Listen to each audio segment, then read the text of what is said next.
Salam, selamat pagi saudara-saudari yang terkasih di dalam Tuhan Yesus Kristus. Selamat berjumpa kembali di dalam renungan pagi hari ini. Sebelum kita membaca dan merenungkan firman Tuhan, marilah kita bersama-sama mempersiapkan hati dan pikiran kita dan memohon tuntunan Roh Kudus. Mari kita berdoa. Bapa Sorgawi, terpujilah namamu. Kami datang kepadamu untuk meminta belas kasih-Mu kepada kami yang rindu mengetahui kehendak-Mu melalui bacaan firman Tuhan di dalam renungan pagi ini. Kami memohon tuntunan Roh Kudus. Dalam nama Tuhan Yesus Kristus kami berdoa. Amin. Saudara-saudari yang dikasihi Tuhan, renungan firman Tuhan pada pagi hari ini terambil dari 1 Samuel 15 ayat 19 sampai 24. Saya akan membacakannya untuk kita. Mengapa engkau tidak mendengar suara Tuhan? Mengapa engkau mengambil jarahan dan melakukan apa yang jahat di mata Tuhan? Lalu kata Saul kepada Samuel, "Aku memang mendengar suara Tuhan dan mengikuti jalan yang telah disuruh Tuhan kepadaku, dan aku membawa Agag, raja orang Amalek. Tetapi orang Amalek itu sendiri telah kutumpas. Tetapi rakyat mengambil dari jarahan itu kambing domba dan lembu-lembu yang terbaik dari yang dikhususkan untuk ditumpas itu, untuk mempersembahkan korban kepada Tuhan Allahmu di Gilgal." Tetapi jawab Samuel, "Apakah Tuhan itu berkenan kepada korban bakaran dan korban sembelihan sama seperti kepada mendengar suara Tuhan? Sesungguhnya mendengarkan lebih baik daripada korban sembelihan, memperhatikan lebih baik daripada lemak domba-domba jantan, sebab pendurhakaan adalah sama seperti dosa bertenung, dan kedegilan adalah sama seperti menyembah berhala dan terafim. Karena engkau telah menolak firman Tuhan, maka ia telah menolak engkau sebagai raja." Berkatalah Saul kepada Samuel, "Aku telah berdosa, sebab telah kulangkahi titah Tuhan dan perkataanmu. Tetapi aku takut kepada rakyat, karena itu aku mengabulkan permintaan mereka." Saudara-saudariku yang terkasih, judul renungan pada pagi hari ini adalah Melakukan Kehendak Tuhan. Saudara-saudari yang dikasihi Tuhan, sudah sering kita mendengar aparat pemerintah memusnahkan bertonton gula pasir yang masuk secara ilegal ke wilayah negara kita. Bila dipikir-pikir, pemusnahan itu sama saja dengan membuang gula pasir secara sia-sia. Rasanya sayang sekali, mengapa gula pasir yang memiliki banyak manfaat dan merupakan salah satu dari kebutuhan pokok masyarakat itu tidak diolah saja atau dibagi-bagikan kepada masyarakat sehingga tidak sia-sia. Tentu saja ada pertimbangan khusus, sehingga keputusan untuk memusnahkan gula pasir itu harus dilaksanakan.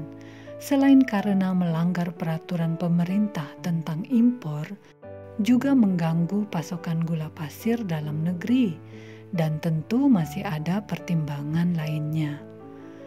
Mungkin itu pula lah yang ada di dalam benak Saul dan tentaranya, rakyatnya, ketika menjalankan misi Allah untuk memusnahkan seluruh orang Amalek yang nenek moyangnya telah berdosa, dan juga harus memusnahkan ternaknya. Mungkin timbul pemikiran untung rugi, rasa sayang bila harus memusnahkan ternak yang kelihatan baik dan berharga, sehingga Saul tidak memusnahkan semua ternak-ternak itu dengan alasan bahwa akan mempersembahkannya sebagai korban untuk Tuhan. Selain takut kepada rakyat, ia menyalahkan rakyat. Dan tanpa alasan yang jelas, ternyata ia juga membiarkan Agag, raja orang Amalek tetap hidup walau dalam posisi ditangkap. Saul mengakui bahwa ia mendengar suara Tuhan. Ia tahu apa yang Tuhan ingin dia lakukan terhadap orang Amalek, tetapi ia tidak melakukan apa yang ia dengar. Tindakan yang diambil Saul ini menunjukkan ketidaktaatannya kepada Tuhan yang telah memilihnya langsung sebagai raja atas Israel. Ia menolak firman Tuhan. Ia memilih untuk melaksanakan sebagian perintah Tuhan yang sesuai dengan kehendak dirinya sendiri. Akibatnya, ia ditolak Tuhan sebagai raja.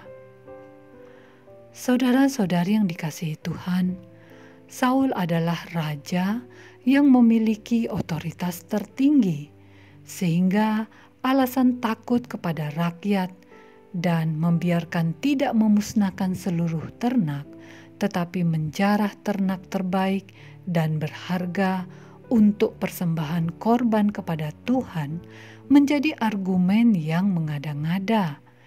Ia mendengar dengan jelas perintah Tuhan. Ia yang adalah raja atas penunjukan Tuhan langsung, seharusnya lah ia tunduk kepada perintah Tuhan. Amsal 21 ayat 3 dikatakan, melakukan kebenaran dan keadilan lebih dikenan Tuhan daripada korban. Saudara-saudari yang dikasihi Tuhan, sebagai umat Tuhan, kita diajarkan untuk taat kepada Tuhan, setinggi apapun kedudukan atau jabatan kita.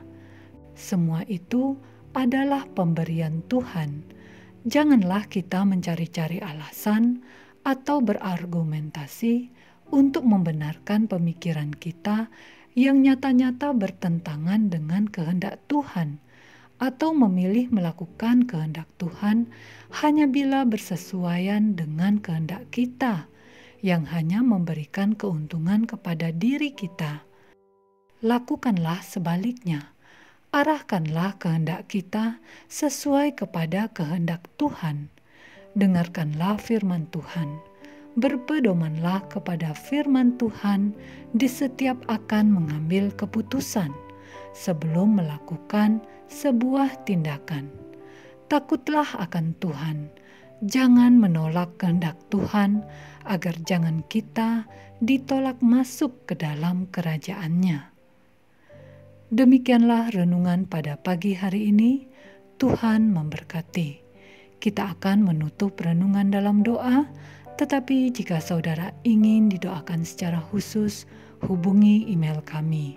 Kerinduan kami agar channel ini menjadi berkat bagi banyak orang. Mari kita berdoa.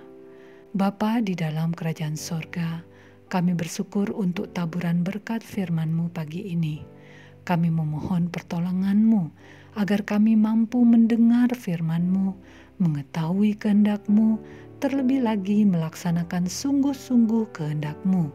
Arahkanlah hati kami dan pikiran kami hanya tertuju kepadamu. Kami mengaku bahwa kami masih lemah, kami masih sering condong hati kepada keinginan pribadi kami yang menyesatkan.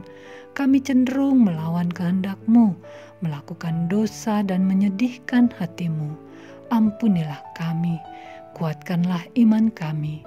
Sebentar kami akan melaksanakan tugas dan tanggung jawab kami, baik kami sebagai orang tua, sebagai pekerja, apapun profesi kami yang berkenan padamu, sebagai pelajar, sebagai anak.